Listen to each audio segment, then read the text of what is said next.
성당에서도 화날 때가 언제예요?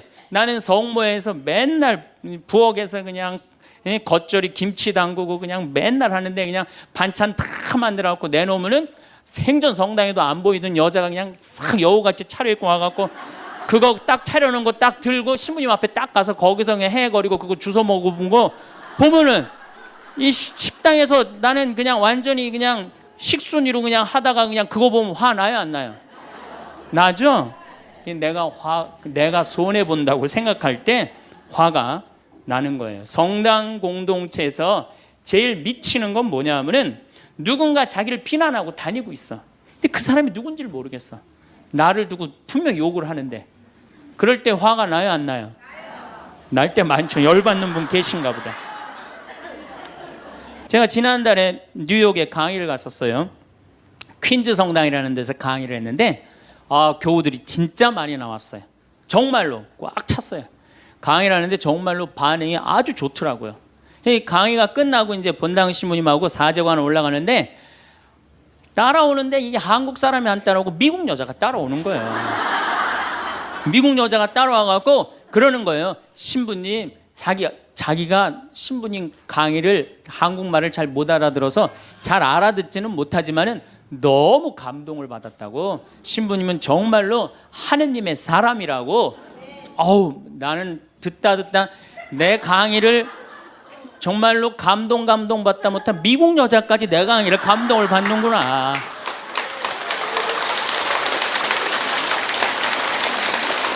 그래갖고 기분이 너무 좋아갖고 이제 그 여자하고 얘기를 하고 있는데 본당 신부님이 자꾸 나를 끄는 거예요. 사정안에 빨리 가자고. 나 지금 미국 여자하고 얘기하는데 지금 본당 신부님이 내 팔을 자꾸 끄는 거예요. 아니 신부님 나 좀 빨리 가자고.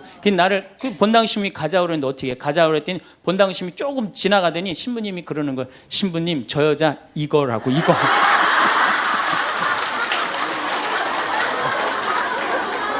한국에서 강의만 오면은 강의 오는 신부님한테 쫓아다니면서 저런다고. 난 내가 강의 잘해갖고 그런 줄 알았더니 쫓아와갖고 그냥.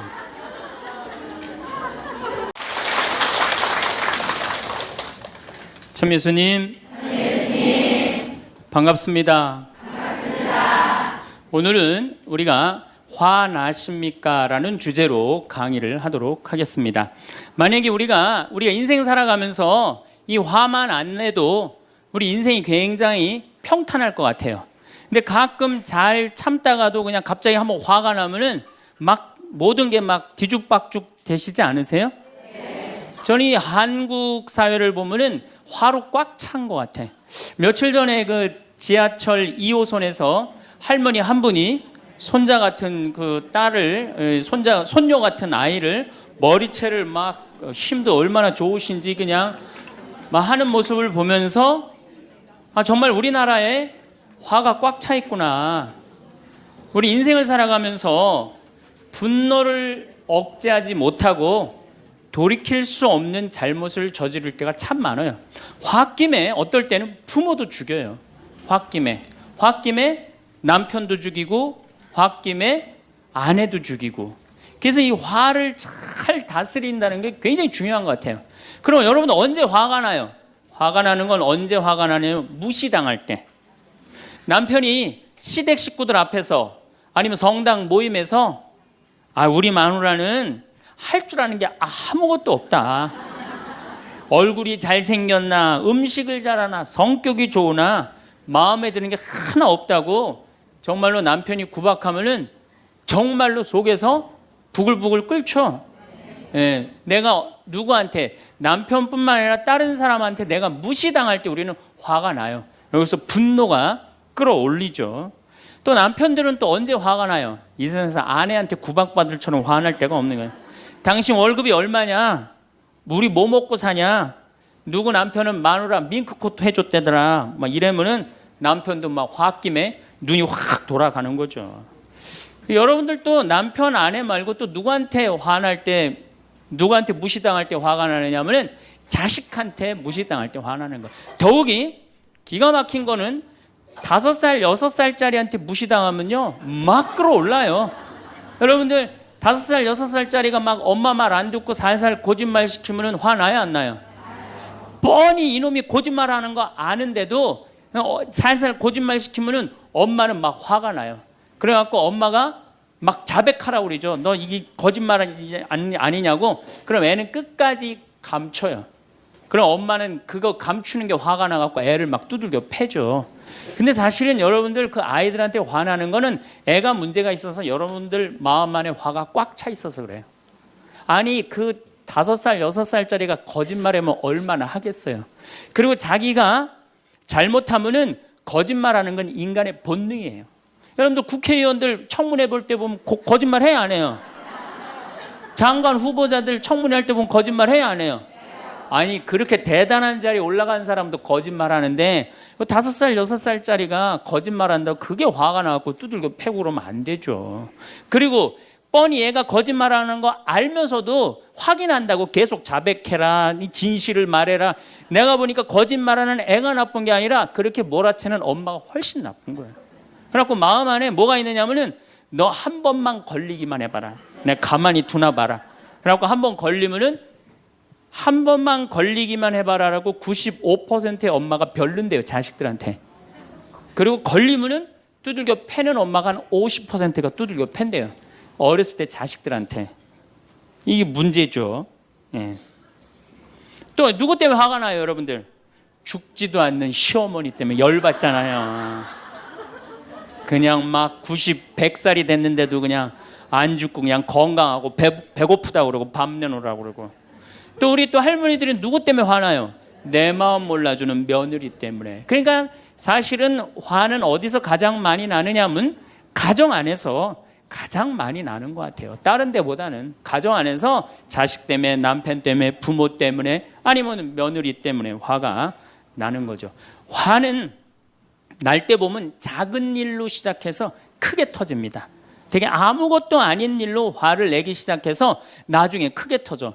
그 화나는 걸 보면은 다이너마이트 이렇게 타들어가는 거 보시죠? 도화선 싹 타들어가다가 마지막에 터질 땐 어때요? 산도 무너뜨리고 막 불도 막 만들어내고 그러잖아요. 그러니까 우리가 화가 날 때는 그 다이너마이트 도화선에서 살살살살 탈 때 그때 꺼야 돼. 그게 끝에 가갖고 이게 터질 때까지 나를 복구 기다리고 있으면 나중에 큰일 납니다. 여러분들 처음에 집에서 불이 났을 때, 조그만 불이 났을 때 빨리 끄면은 그 다음에는 번지지도 않죠. 근데 그 끄지 않고 그냥 막 계속 놔두면은 나중에 불이 커지면 그땐 끄고 싶어도 꺼요, 못 꺼요? 못 끄는 거예요. 그러니까 화라는 거는 잘 빨리 다스리는 훈련이 필요한 거예요. 내가 김치찌개 저녁에 요즘 배춧값이 너무 뛰었다고 그래서 딴 데 이 배춧값 신경 쓰느냐고 김치찌개를 좀 짜게 끓였어. 남편이 딱 한 숟갈 먹어보니 이놈의 마누라 맨날 끓이는 김치찌개 하나 제대로 못 끓이느냐고. 그럼 부인이 여보 미안해, 요즘 배추 한 폭에 15,000원이래. 그래서 내가 그 어떻게 올 겨울에 김장을 할까 그걸 고민하다가 간 보는 걸 깜빡했어. 그러니까 오늘은 다른 반찬하고 먹으면 다른 날은 내가 맛있게 해줄게. 이렇게 말하는 마누라는 한 명도 없어요. 당신이나 외식 시켜줘 봤어? 아니 김치찌개가 짠 날도 있고 맛있는 날도 있죠. 어떻게 맨날 당신 입에 딱딱 맞춰서 끓여주느냐고. 그럼 남편이 외식도 못 시켜주고 그래서 좀 미안해갖고 다른 반찬하고 먹으면 다행인데 남편 절대 안 지죠. 너는 맨날 집에서 텔레비전만 보고 해낸 일이 뭐 있느냐고. 집안 청소를 제대로 하느냐, 반찬을 맛있게 하느냐.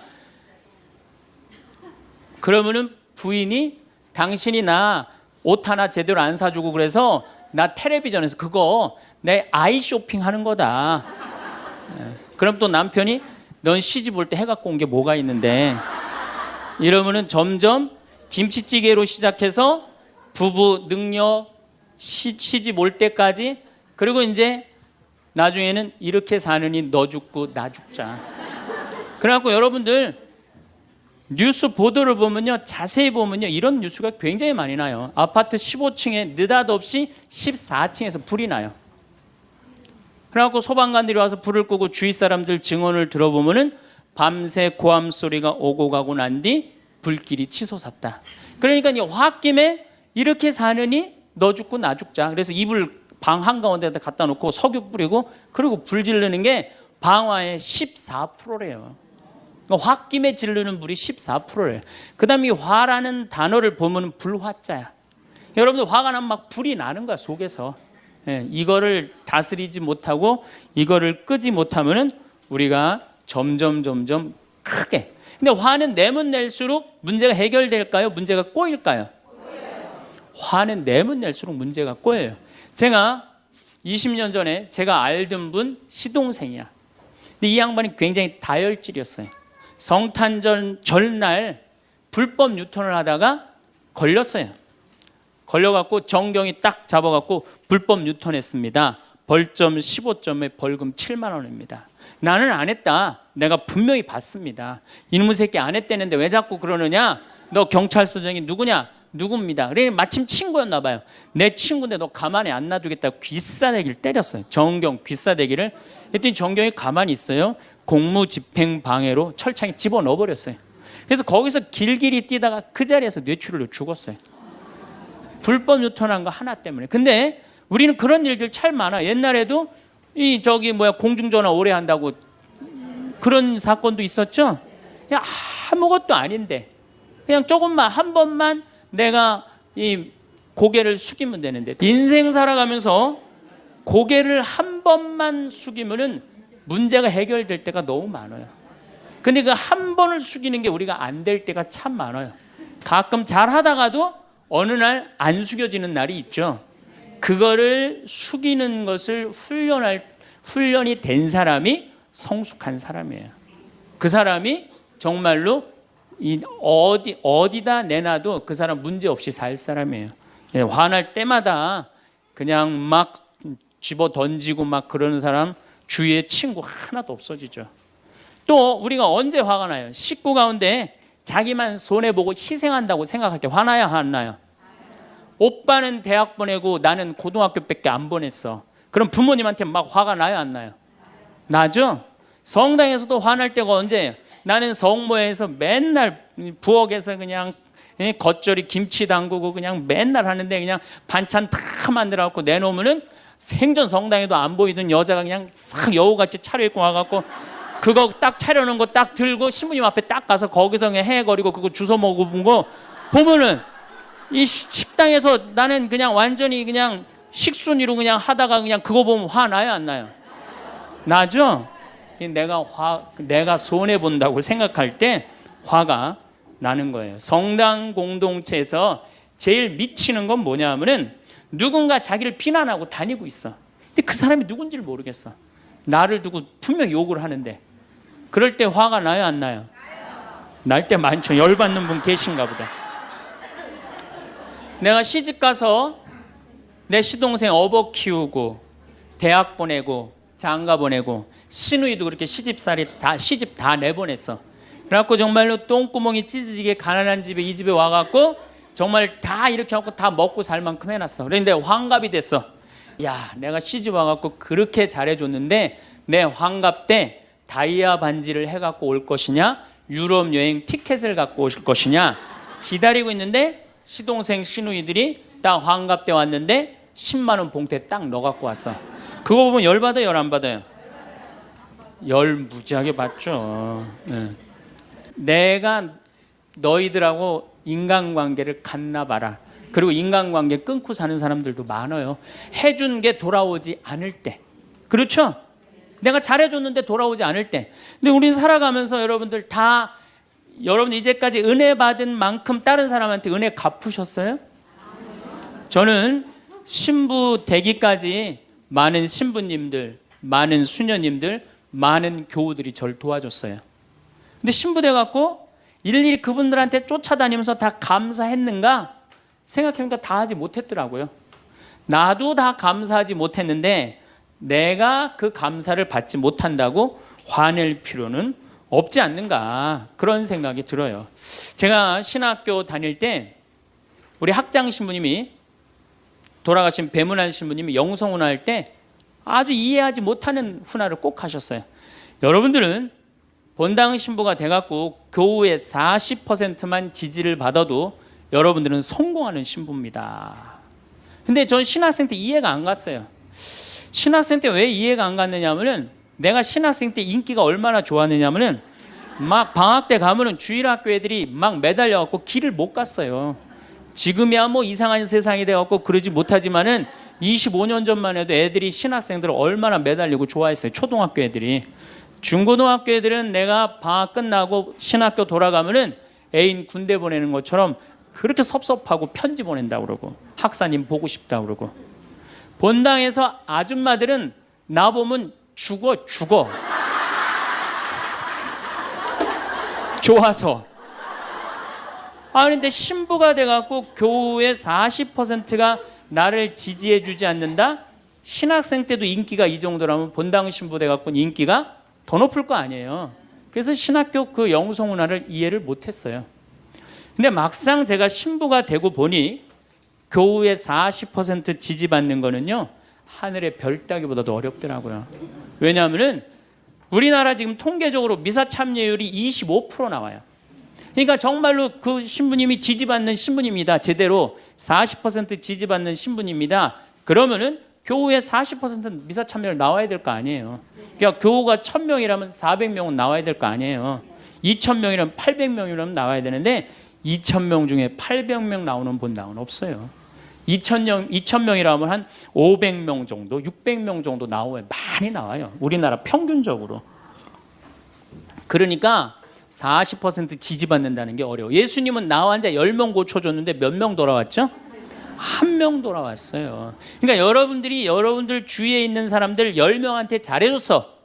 10명한테 잘해줬는데 9명이 돌아오지 않는다고 해서 섭섭할 필요가 없다는 얘기죠.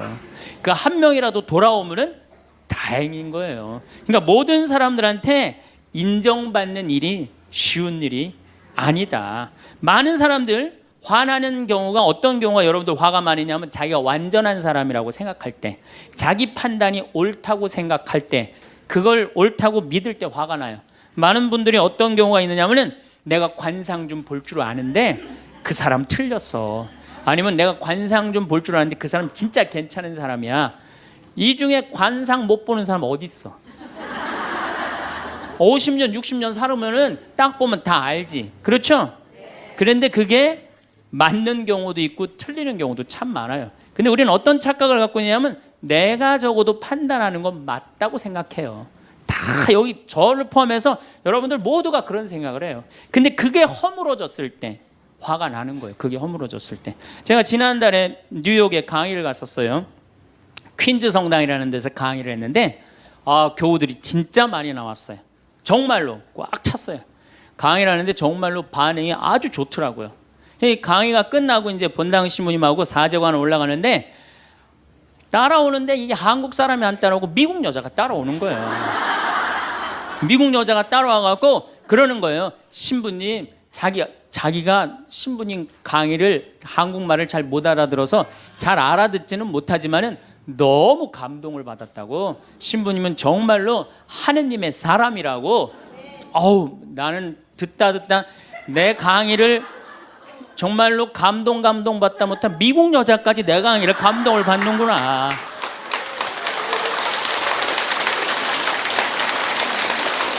그래갖고 기분이 너무 좋아갖고 이제 그 여자하고 얘기를 하고 있는데 본당 신부님이 자꾸 나를 끄는 거예요. 사정안에 빨리 가자고.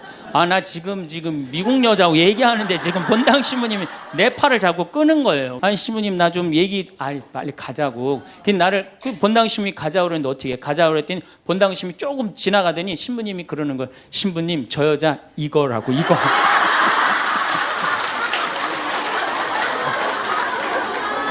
한국에서 강의만 오면은 강의 오는 신부님한테 쫓아다니면서 저런다고.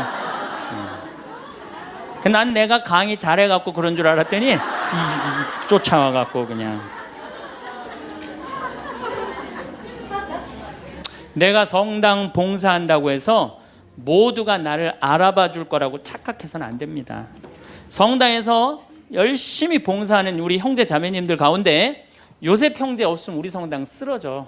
마리아 자매님 없으면 우리 성모에 없어져. 우리 데레사 자매 없으면 성가대 없어져. 그 말 믿지 마세요. 없어져도 성당 잘 돌아가요. 성가대에서 데레사 자매 빠져도 오히려 더 잘 돼. 그러니까 내가 그렇게 대단한 인정을 받는다고, 내가 그런 자리에 차지한다고 생각하는 그때부터 내가 불행해지기 시작하는 거예요. 제가 늘 가끔 드리는 말씀이지만은, 제가 작년 5월 달에 서울 오금동 성당에 강의 갔어요. 강의를 갔는데 그때도 막 많이 모였어요. 여러분들만큼. 그때는 베드로 얘기를 했어요. 베드로가 여러분들 굉장한 분이에요. 만약에 예수님한테 베드로가 없었다면 예수님이 없을 정도로 베드로는 예수님한테 절대적인 존재였어요. 막 그런 얘기를 막 하고 막 그러는데 교우들이 반응이 대단히 좋았어요. 그래서 이제 강의 1강의가 끝나고 쉬는 시간이 됐는데 22년생 할머니야. 머리가 하얀 할머니가 자기가 돌아가신 추기경 형님하고 동갑이라는 거예요. 근데 추기경 형님이 항상 자기하고 친한데 동창이라고 그랬다는 거예요. 추기경 형님, 김수환 추기경 형님이. 근데 자기는 그때 할머니가 88살 정도 됐던 걸로 기억이 나요. 88년 동안 살면서 이렇게 훌륭한 신부님 강의 처음 들었다는 거예요. 이야, 내가 정말로 인기가 많은가 보다. 할머니가 신부님 손을 한 번만 잡으면 죽어도 여한이 없다는 거예요. 이제 이 나이에. 그래서 아유, 할머니 감사합니다. 그리고 할머니 손을 잡았는데 이 할머니 하시는 말씀이, 난 오늘 우리 차동엽 신부님 손을 잡아서 죽어도 여한이 없다는 거예요. 차동엽 신부님 손을 잡아서.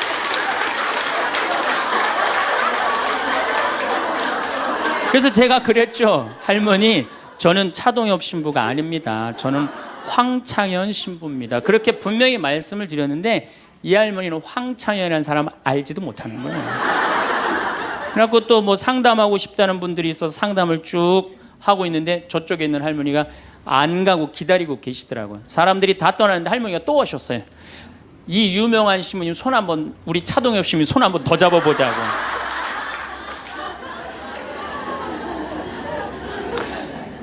모든 사람들이 나를 인정해주지 않는다 하더라도, 모든 사람들이 나를 알아주지 않는다 하더라도 실망하실 필요 없어요. 그리고 우리가 인생 살아가면서 모든 사람이 나를 인정해주는 일은 없어요. 그러니까 여러분들 가운데 모든 사람이 나를 좋아해. 이분은 사실은 나중에 불행의 씨를 갖고 있는 분이에요. 화의 씨를 갖고 있는 분이에요. 10명 중에 몇 명만 나를 좋아해도 성공해? 4명만 좋아해도 성공한 거예요. 아니, 10명 중에 1명만 나를 믿어줘도 여러분들은 실패한 인생이 아니에요. 9명은 나를 인정하지 않을 수도 있어요. 근데 가끔 나는 우리나라 연예인들을 보면 안타까워요. 연예인들 막 인기가 좋잖아요. 인기가 좋은데 막 따라다니잖아요.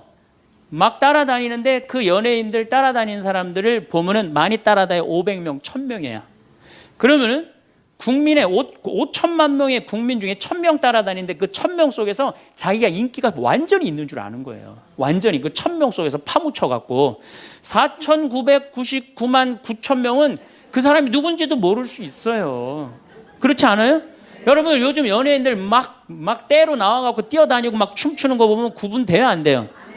아무리 알아보려고 해도 나도 이제 늙어가기 시작하니까 이게 누가 누군지 모르겠더라고요. 나하고 그 사람들하고 아무 상관없어. 그러나 연예인들은 그런 생각을 안 해요. 자기가 모든 사람들한테 인기가 있다고 착각을 해요. 그런데 갑자기 댓글에 그게 노래냐, 그게 춤이냐, 그게 연기냐, 이런 악성 댓글이 올라오면 그때부터 미치는 거예요.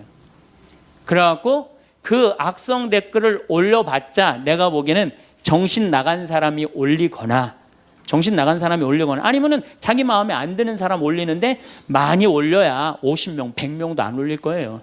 자기를 좋아하는 연예인들은, 저 일반 대중들은 보통 한 5,000명, 10,000명 되면은 그런 악성 댓글을 올리는 사람은 10명, 20명도 안 될 거예요.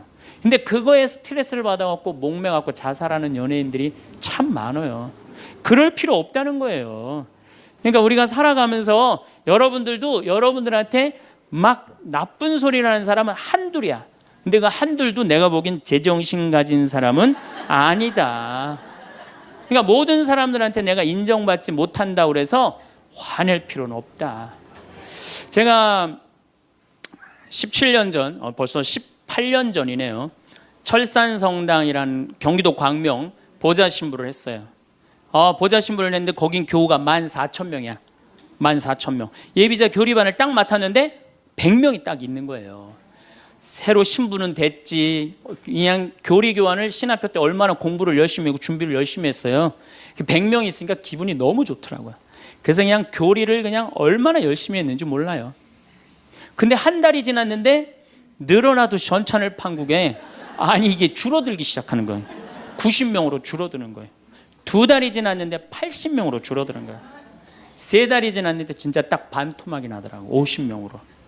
그랬더니 봉사자들이 맥주하고 안주를 사갖고 와서 나를 위로해 주는 거예요. 신부님 실망하지 말아라. 원래 교리반이 이렇게 어중이 떠중이 다 떠나고 이렇게 오리지널만 3개월 지나면 딱 남는다. 그리고 실망하지 말으셔야 되는 이유가 수녀님 반은 더 떨어졌다. 그러니까 실망하지 말아라. 그때 제가 뭐라 그랬냐면 여러분들은 요한복음 6장도 읽어보지 않았느냐. 요한복음 6장에 무슨 얘기가 나오는 예수님이 5,000명 먹인 기적 얘기가 나와요. 근데 요한복음 4장에 보면 예수님이 죽어가는 고간의 아들을 살려요. 그냥 예수님 활동하자마자 첫 기적은 요한복음에서 첫 기적은 가나에 술 많게 하는 기적이고 두 번째 기적이 뭐냐면은 죽어가는 고간의 아들을 살리는 거예요. 그건 죽어가는 고간의 아들을 여러분들 본당 신부가 새로 발령받아 와서 내 아들이 암으로 막 죽어가. 근데 신부님이 가정 방문 와갖고 내가 안수기도 한번 해볼게. 그래갖고 안수기도를 해줬는데 암으로 막 죽어가려고 그러는 아들이 살아났어. 그럼 그 신부님 인기가 본당에서 어떨 것 같아요? 성당 안 나오던 교우들도 그 신부님 구경하러 다 나올 거 미사 참례. 예수님 엄청나게 따라다녔어요. 그런데 요한복음 5장에 보면 예수님이 38년 동안 벳자다 연못에서 누워있던 사람을 지나가다가 측은한 마음이 들어서 일으켜 세워요. 근데 신부님 우리 시어머니는 중풍으로 38년 동안 누워있었다고. 그럼 내가 또 한번 안수기도 해볼게. 가서 안수기도 했는데 시어머니가 38년 만에 일어났어. 그럼 본당 신부님 인기는 하늘을 찌르는 게 아니라 하늘을 뚫고 올라갈 거예요. 그 정도로 예수님 인기가 그렇게 좋았어요. 그래갖고 이 사람들이 예루살렘에서 예수님이 그런 기적을 하셨는데 예수님을 갈릴레아 호수까지 몇 명이 따라가느냐 하면 5,000명이 따라갑니다. 자기네들 스스로 제자라고 그러면서 5,000명이 따라가요. 5,000명이 따라가는데 보니까 3일 동안 이 사람이 밥을 못 먹어. 그러니까 예수님이 빵 5개, 물고기 2마리로 5,000명을 먹여요. 그러니까 당시 유대인들이 뭐라고 그러냐면 우리가 드디어 기다리던 왕이 왔다. 왕으로 억지로라도 모시자. 그래요. 그러니까 예수님이 딱 사라졌다가 저녁에 딱 나타나는데 갈릴레아 호수에 나타나는데 성서에 25에서 30 스타디온 정도 배가 떨어져 있었다고 그랬어요. 그럼 완 스타디온은 얼마냐? 한 200m 정도를 완 스타디온, 한 스타디온이라고. 여러분들 스타디온이 어디서 온 말이에요? 스타디움이라는 스타디움 한 바퀴를 돌고 있습니다. 그러잖아요. 그 스타디움이 성서에서 나오는 스타디온에서 나온 얘기예요. 그러니까 한 스타디온은 한 200m 정도 되는 거예요. 그걸 30 스타디온을 걸었다면은 얼마를 걸은 거냐면은 6km를 걸은 거. 무리를 쫙 미치는 거죠. 사람이 무리를 걸은 거를 보면 미치지 않아요. 만약 여러분들 내가 강의한다고 저 뒤에서 걸어서 안 들어오고 공중부양으로 떠서 쫙 들어온다고 생각을 해봐. 강의할 필요 있어요 없어요? 잠깐 떴다가 그냥 쫙 나가면 그걸로 끝이지. 그러니까 당시의 유대인들은 예수님한테 완전히 반한 거예요. 근데 다음날 예수님이 이상한 말을 해요. 참으로 확 끼얹어요. 내가 진실로 진실로 너희에게 말한다. 너희가 사람의 아들의 살을 먹지 않고 그의 피를 마시지 않으면 너희는 생명을 얻지 못한다. 그러나 내 살을 먹고 내 피를 마시는 사람은 영원한 생명을 얻고 나도 마지막 날에 그를 다시 살릴 것이다. 내 살은 참된 양식이고 내 피는 참된 음료다. 군중들이 눈이 동그래요. 여러분들은 살 먹고 피 먹는 얘기 하도 많이 들어서 안 이상하죠? 그런데 다른 종교인들이 우린 예수님 살 먹어, 예수님 피 마셔 그러면은 어떻게 생각할 것 같아요? 식인종 아니면 드라큘라 둘 중에 하나예요. 예수님 피 먹는 거면. 그러니까 당시의 유대인들이 뭐라고 그러냐면 이 말씀은 듣기가 너무 거북하다. 누가 듣고 있을 수 있겠는가? 그러니까 그러면서 떠나요. 그러니까 예수님이 당신의 말씀을 두고 투덜거리는 것을 속으로 아시고 그들에게 이르셨다. 이 말이 너희 귀에 거슬리느냐. 그리고 성서에 이렇게 우리에게 말합니다. 이 일이 일어난 뒤로 제자들 가운데 많은 사람이 되돌아가고 더 이상 예수님과 함께 다니지 않았다. 다 떠나간 거예요. 말을 알아듣기 너무 어렵다고. 그러니까 이제 예수님이 이제 딱 12명 딱 남아있는 거, 어떤 무식한 어부 12이 눈을 동그랗게 뜨고 예수님을 쳐다보는 거예요. 그러니까 예수님이 이때 뭐라고 그러냐면은 너희도 떠나고 싶으냐. 그러니까 이 12마저 떠나면 예수님 완전히 낙동강 오리알 되는 거예요. 이때 대단한 인물이 하나 나옵니다. 누구냐? 베드로예요. 다 떠났음에도 불구하고 의리를 지킨 분이 베드로예요. 당신은 영원한 생명을 주시는 말씀을 가지고 있는데 우리가 어디를 갑니까? 그리고 예수님은 이 12하고만 다니세요. 그리고 요한복음 6장 다음에 7장에는 뭐라고 써 있느냐면은 이들이 예수님을 죽이려 함으로 예수님은 더 이상 공식적으로 돌아다니지 않고 몰래 숨어서 갈릴레아만 다니셨다고 그래요. 그러니까 이 12라고만 그냥 돌아다닌 거 죽이려고 그러니까 피해서. 그러니까 예수님 그렇게 죽어가는 고간 아들 살리고 38년 동안 배짜다 연못에 누워있던 사람 살리고 5,000명 먹이고 생 난리를 쳐갖고 막 5,000명이 따라다니다가 결국은 몇 명 건졌느냐? 12명 건진 거예요. 여러분들 5,000명 중에 12명 건진 예수님이 나요? 100명 중에 50명 건진 제가 나요? 누가 나요? 내가 낫지 않아요? 아니 내가 예수님보다 나은데 뭐 그 예비교 50명 떨어졌다고 실망할 게 뭐 있어. 나는 가끔 한심한 레지오 단장들이 있어요. 신부님 우리 단원이 10명인데 오늘 2명밖에 안 나왔습니다. 그래서 둘이서 울면서 개응을 했습니다. 우리 레지오 해체해야 될까 봅니다. 이렇게 오는 단장이 있는데 한심한 단장이죠. 10명 중에 2명 나왔다 그러면 20% 지지받는 단장이야. 자, 5,000명 중에 12명 남긴 예수님이 나요? 10명 중에 2명 나온 단장이 나요? 누가 나? 단장이 훨씬 나은 거예요. 또 요즘 우리나라 구역 반모임 활성화를 위해서 굉장히 많이 노력하죠. 근데 많은 경우 반장님들, 구역장님들이 실망해요. 우리 구역이 10세대인데 3세대밖에 안 나온다. 4세대밖에 안 나온다. 이렇게 실망하는 분들이 굉장히 많아요. 그러면은 10세대 중에 3세대나 4세대 나오면은 이건 본당 신부보다 난 사람이에요. 예수님보다는 뭐 더 난 사람이고 실망할 필요가 뭐 있어. 예수님 뭐라 그러냐면 너희 중에 단 두세 사람만 모여도 내가 그곳에 함께 있겠다. 그러면 됐지 뭐 이렇게 욕심이 많아요. 그러니까 여러분들 모든 사람들한테 인정받는 건 쉬운 일이 아니고 인정받으려고 할 때 우리 인생이 피곤해지고 화가 난다 이거예요. 제가 2년 전에 평화방송에 강의를 한 2달 정도 했어요. 많이 한 것도 아니에요. 2달. 그런데 정말로 인기가 대단하더라고. 막 전화가 얼마나 오는지.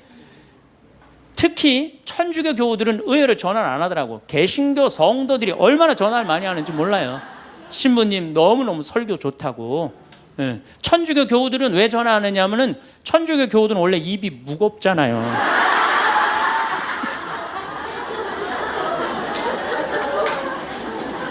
급기야는 목사님이 전화를 하셨어요. 신부님 우리 교회 와서 설교를 주일 예배에 좀 해달라는 거예요.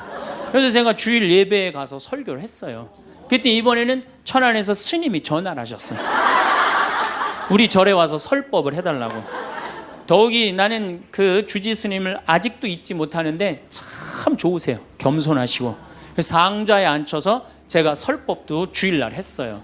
뭐 인기가 뭐 천주교, 개신교, 불교 막 올라가는 거예요. 기분이 끝내줬는데 갑자기 전화가 한 통 왔어요. 평촌에서 사는 할머니야. 근데 이 할머니가 전화를 우리 직원한테 황창현 신부를 바꾸라고 전화가 온 거예요. 근데 문제는 황창현 신부님을 바꾸라는 건 좋은 말 하려고 전화한 거예요. 근데 황창현 신부를 바꾸라는 건 따지려고 전화한 거예요. 전화를 딱 받았더니 당신은 정의구현 사제단이냐 딱 그렇게 물어보는 거예요. 그래서 난 정의구현 사제단이 아니다. 그랬더니 정의구현 사제단도 아닌데 왜 운하를 반대하느냐.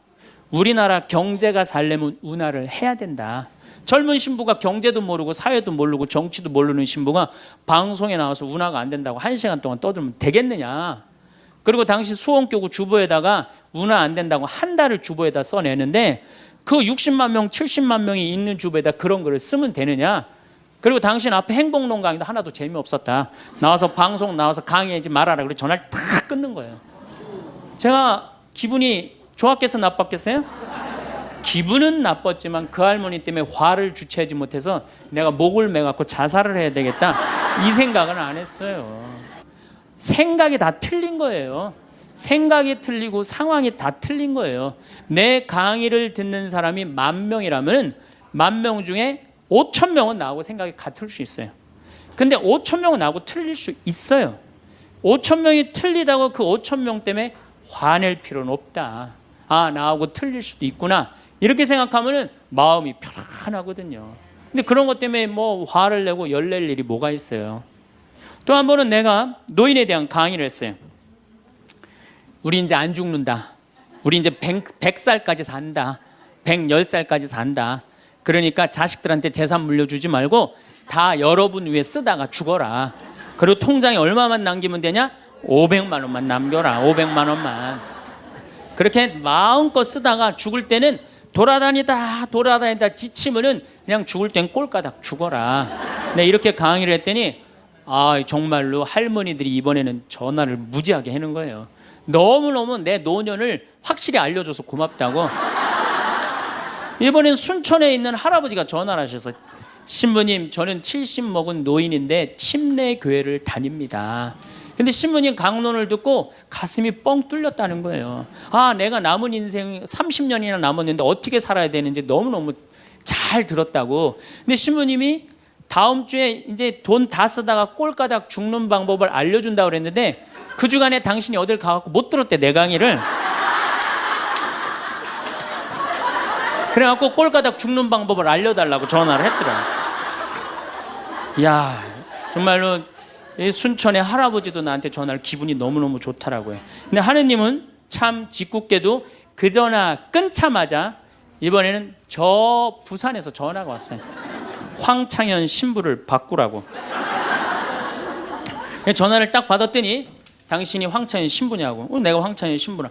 당신 요즘 왜 그런 강의를 방송에서 나와서 해서 집안을 평지 풍파를 일으키느냐. 그러니까 내 강의를 듣고 시어머니일 거예요. 시어머니가 내 강의를 듣고 며느리를 불러서 한 소리 한 거지. 나 안 죽는데더라. 너 나 다 나 위해서 쓰다가 나 통장에 500만 원만 남길 테니까 나한테 유산 받을 생각 꿈도 꾸지 말아라. 그렇게 이제 얘기를 한 거야. 그러니까 그냥 열받으니까 나한테 전화를 한 거죠. 그런 강의 하지 말라고. 그리고 그 자매는 한마디 더 하더라고요. 당신 강의하는 거 재수 없다고 그랬죠.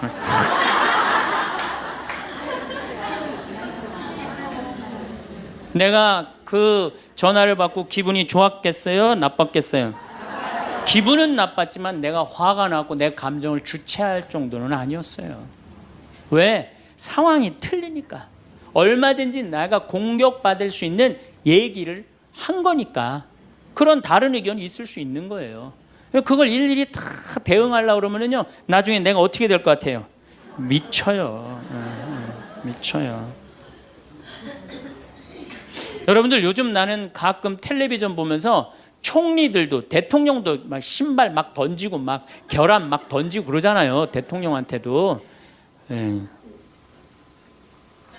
우리가 남이 나한테 평가하는 게 전부는 아닙니다.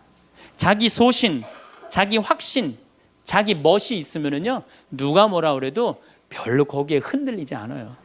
근데 그냥 남들 말에 막 귀 기울이고 그냥 거기에 신경 쓰는 사람은 조금만 뭐가 있어도 화를 내고 자기를 주체하지 못하는 거예요. 루카복음 9장 51절을 보면 예수님이 사마리아를 통해 예루살렘으로 올라가려고 할 때 사마리아 사람들이 예루살렘에 간다는 이유로 예수님을 거부해요. 들어가지 못하게, 동네를. 그 동네로 지나가면 지름길로 갈 수 있는데, 그러니까 야고보하고 요한이 열받아갖고 뭐라 그러냐면 하늘에서 불을 내려다가 살러버릴까요? 얼마나 열받았으면은 하늘에서 불을 내려다가 살러버릴까요? 그래요. 근데 예수님은 이 둘을 꾸짖고 돌아가세요. 예수님도 돌아가는데 우리가 화가 난다고 그냥 열 지르는 사람마다 전부 다 정면 돌파할 필요는 뭐가 있어요? 그렇지 않겠어요? 우리도 예수님처럼 돌아갈 상황이 되면 돌아갈 줄 알아야 됩니다. 세상 사람들이 다 나를 몰라준다 해도 화낼 일도 아니에요. 공자님은 뭐라고 그러셨느냐? 진정한 성인은 자기를 몰라줘도 분노하지 않고 유유자적할 줄 아는 사람이 진정한 성인이라고 그랬어요. 내가 누군데 나를 몰라봐. 왕년에 내가 이 거리를 주름 잡던 사람인데 이 성당 지을 때 내가 어떻게 했는데 나에게 이럴 수가 있어. 내가 시집 와서 똥구녕이 찢어지게 가난한 이 집 이렇게 일으켜놨는데 나를 무시할 수 있어? 이렇게 자꾸 자기 도취에 사로잡히면은요, 나중에 다른 사람하고 부닥치게 되고 잘난 척하게 되는 그런 꼴이 된다. 그런 꼴이에요. 여러분들 반대로 모두를 사랑할 수 있어요? 내가 모든 사람들한테 사랑받을 수도 없지만은 반대로 사랑할 수 있느냐? 다 사랑할 수 있어요? 쉽지 않죠? 내가 본당 신부 해보니까 다 사랑하는 사람이 있긴 있더라고요. 누가 다 사랑하느냐면 머리에 꽃 꽂은 여자가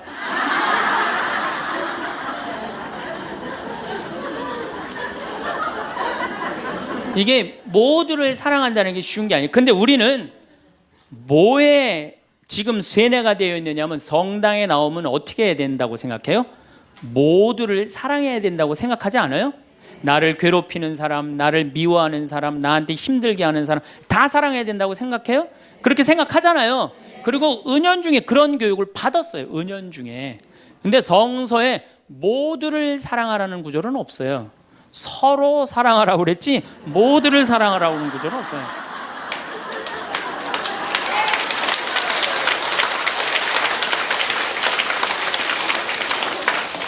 그러면은 이 모두를 이 사랑하는 게 얼마나 어려우느냐 요 얘기만 하고 다음 시간에 얘기하도록 하겠습니다. 사람은요 동그란 사람이 있고 네모난 사람이 있고 세모난 사람이 있고 별난 사람이 있어요. 그렇죠? 근데 꼭 사람 중에 삐죽한 사람이 있어. 삐죽한 사람. 말 한마디라도 꼭 아프게 하는 사람이 있어요. 내가 그냥 마음 먹고 파마를 싹 했단 말이야. 동그란 사람이 파마를 딱 했는데 삐죽한 놈이 딱 와서 한마디 합니다. 파마를 왜 그렇게 했어? 얼굴이 떡판 같아 보이잖아. 그럼 이 동그란 사람 피가 뚝뚝 떨어져요? 안 떨어져요? 뚝뚝 떨어지는데 동그란 사람 특징은 뭐냐? 남한테 싫은 소리 하면 안 되는 줄 알고 있는 거예요. 그러니까 동그란 사람이 그렇게 내 가슴에 피가 떨어지면 한마디 해줘야 될 거 아니에요. 내가 떡판이든 뭐든 네가 무슨 상관이냐 이렇게 얘기를 해야 되는데 동그란 사람은 파마를 왜 그렇게 해서 얼굴이 떡판 같잖아. 그러면 동그란 사람이 뭐라고 그러냐면 그러게 해다 보니 그렇게 됐네. 그리고 어디 가서 울기 시작하냐면 성당에 가서 울기 시작하는 거예요. 예수님, 저 삐죽한 여자가 나보러 떡판이래요. 근데 예수님 당신이 정말로 십자가에서 참고 인내하고 용서하고 사랑했으니까 나도 참고 용서하고 인내하고 사랑할게요. 그래갖고 그냥 겨우 어떻게 주체할 수 없는 걸 다스려갖고 고해성사를 봤어. 고해성사를 봐갖고 용서를 했어. 자기하고 예수님하고 신부님하고는 화해를 했는데 그 삐죽한 사람하고는 화해했어 안 했어요? 삐죽한 사람은 찔렀는지도 모르고 몰라요. 그 사람 피가 흐르는지도 몰라요.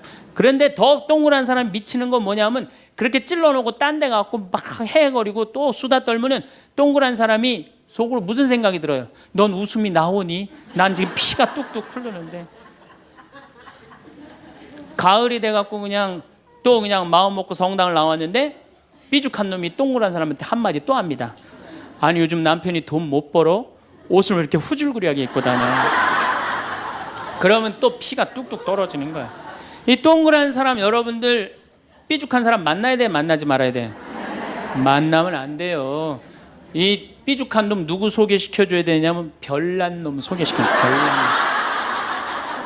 찔러도 안 나오는 별난 놈. 이런 놈 소개시켜줘야지 어떻게 모두를 사랑할 수 있어요. 그거는 불가능한 얘기예요. 모두를 사랑한다는 거. 그러니까 여러분들 오늘 이후로 나는 모든 사람을 사랑할 것이다. 그러면 나중에 누가 망가지냐면 내가 망가져요. 모두를 사랑하면서 자기가 완전히 망가지는 거예요. 모두를 사랑하면서 기쁨은 다행인데 모두를 사랑하면서 그걸 끌어안느냐고 속에서 부글부글 끓어. 그냥 화가 꽉 차 있는 거죠. 그러면은 다음 시간에 정말 모두를 사랑하는 일이 얼마나 어려운 일인지 이야기 나누도록 하겠습니다. 감사합니다.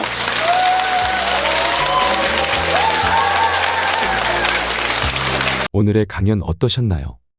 오늘도 황창현 신부님께서는 우리에게 많은 지혜의 말씀을 나누어 주셨습니다. 신부님의 말씀을 따라 살아가다 보면 우리의 남은 인생도 활짝 꽃 피우며 아름답게 살아갈 수 있으리라 확신합니다. 오늘은 한 50대 중년의 이야기를 들려드리겠습니다. 70대 중반의 부모님은 90대 중반의 할머니를 20년이 넘도록 지금까지 돌보고 계신다. 그 긴 시간 할머니의 노후를 책임지고 있는 부모님을 지켜보며 드는 생각은 아무리 허물없는 부모 자녀 관계일지라도 오랜 시간 부모를 돌보는 일은 정말 쉽지 않다는 점이다. 성심껏 돌보지만 명쾌한 해결책이 딱히 없는 잠재된 어려움들이 한둘이 아니기 때문이다. 할머니는 부모님 댁에서 1시간 거리의 시골집에서 홀로 지내오셨다. 따로 지내셨다고는 하지만 부모님이 늘 드나들며 할머니의 밭일을, 살림을, 크고 작은 집 안팎의 온갖 일을 살펴드린 덕분이었다. 할머니는 그 또래분들이 대개 그렇듯 아들 내외에게 자신의 노후를 의탁하는 것을 당연하게 여겼다. 그리고 무엇이든 당당히 요구하셨는데 할머니의 그런 태도가 부모님을 다분히 힘들게 했던 것 같다. 할머니를 돌보는 게 주요 일과가 되다시피 한 부모님은 60대 은퇴 후에 자유를 마음껏 누리지 못했다. 해외여행 계획을 세우다가도 할머니가 걸려 마음껏 일정을 잡지 못했고 간혹 동행한 여행에서는 기력이 약한 할머니를 내내 부축하느라 진땀을 빼셨다. 게다가 퇴직 후 고정된 액수의 연금으로 할머니의 생활비와 점점 증가하는 의료비까지 전적으로 부담하시느라 늘 신경 쓰고 긴축하며 사셨다. 그러던 중 부모님 건강에도 적신호가 왔다. 두 분 모두 관리해야 할 지병이 생겼고 허리와 무릎과 눈이 안 좋아지셨다. 하필 따로 사시던 할머니도 연세가 90을 넘기자 시력과 무릎이 급격히 악화되었다. 스스로 거동이 어려워졌고 병원 치료차 부모님 댁에 머무는 날들이 점점 늘었다. 그렇게 할머니를 집에서 돌보게 된 부모님의 일상은 급속도로 가혹해졌다. 특히 엄마는 타박이 끊이지 않는 할머니의 간병과 새끼니에 꼼짝없이 묶여 숨이 막힐 것 같다고 하소연하셨다. 아버지와 할머니의 고성이 자주 오갔고 누구도 평안치 못했다. 할머니를 집에 모시는 건 많이 능사가 아니었기에 할머니의 요양병원행이 언급되었지만 할머니는 쉽사리 수긍하지 못했다. 격앙된 갈등 속에서 힘겨운 시간을 거친 후에야 할머니는 요양병원행을 결정하셨다. 부모님과 할머니를 오랜 시간 지켜보며 늙는다는 일이 참 서글퍼진다. 남은 인생을 요양병원의 좁은 침대에서 보내야 하는 할머니도 안쓰럽다. 동시에 누군가를 돌본다는 일이 생각보다 훨씬 무겁고 기진한 일임을 깨닫는다. 제한된 경제력을 효율적으로 사용해야 하는 문제, 다른 성격과 상반된 가치관의 충돌, 그리고 시간이 흘러 자녀의 건강 악화 같은 문제들이 어느 틈엔가 나타나 가족 간의 틈을 넓힐 대로 넓히고 일상을 마구잡이로 휘두르기 때문이다. 할머니의 경험을 기반으로 다가오는 부모님의 노후와 더 멀리는 나의 노후까지 생각해본다. 과연 어떻게 해야 원만하고 편안한 삶의 막바지를 보낼 수 있을지 자꾸 궁리해보는 것이다.